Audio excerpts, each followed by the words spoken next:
Ihatod na ako akong mga bata sa school. Ibili na ako sila dito. Medyo na nag-worry ko. Pero okay to sila. As a nanay, mag-worry jud da, biyaan nato sila. Pero kailangan nato silang itugway gyud sa world para maano sila, maanad sila. Pero ang ako ang gika-worry kay base bagutumon sila nya naaman sila pagkaon sa ilang bag.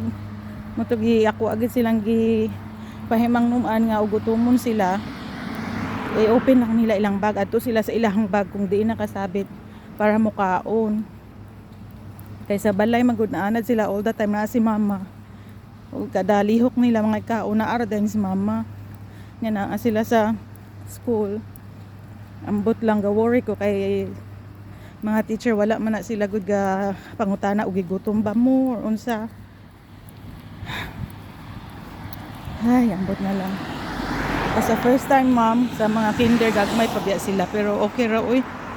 Kailangan lang natong kuanan jud atong kasing-kasing. Kahilakon biya ko. First time nako silang gibiyaan. Pero okay ra man. Feeling na ko okay ra na sila oy. Da, kinsa may makarelate dira sa inyo ha. Diyan na ilang anak. Pick up ano na sila 7 hours na sila sa kindergarten. The first 3 days manggod. Ano ra, amuara silang naarami dito. The first 3 days kay separation stage pa man na. So amua silang naami dito gibiyaan ra pud namo sila mga 1 hour pero naarami sa palibot. Nya after 1 hour pick up kwaon na namo sila. Nya dalo na mo sila balik sa balay. Pero karon after 3 days, pang 4 days na namo sa kindergarten, amua na gyud silang ibilin dito as in full time. Suppose ang school nila is from 7 to 2 kaya 35 hours a week me. Nya 8:30 na namo sila. Nako sila gidulong. Nya pa pick up po nako sila unya mga 1:30 or 2. Ay. Kaya maghuwat ko sa bus, pauli kog balay. Unta okay ra sila dito. Kinsa may makarelate. Inahan. Before sila hinglakat sa balay ako, agad silang gipakaon, kanon gyud. Kaya para busog sila. Kaya naaman sila lunch sa school around 12.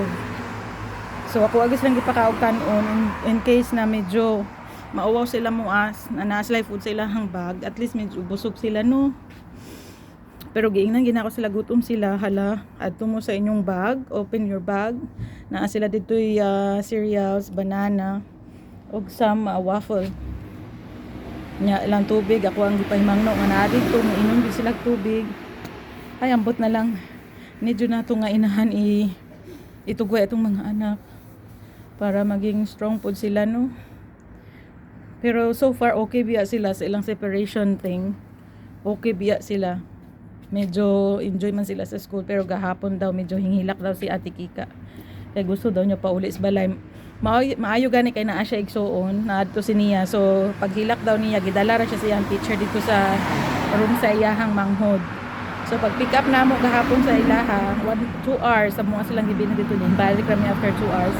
Pag pick up na ako, nakita na ko si Kika sa room ni ate niya. Kay niya. So nagwonder kung ano ka, pero pagkagabi habang gahigda mi nanugid siya nga hinghilak daw siya. Tapos gusto niya pauli sa balay. I want to go home, teacher. And then gidala siya sa iyang teacher dito kay niya. So naging okay siya. So mas bintaha nga naa siya kapatid sa school kasi dili siya maayong ma-homesick.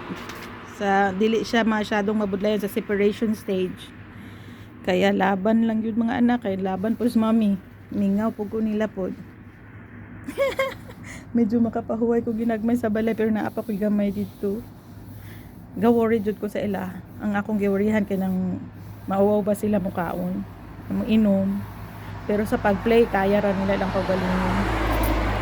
Ay, mauna ang nanay diaries. Lisod.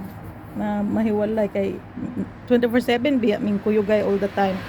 Pero naana gyud sila sa stage na need na gyud nilang mag kindergarten, mag socialize na gyud.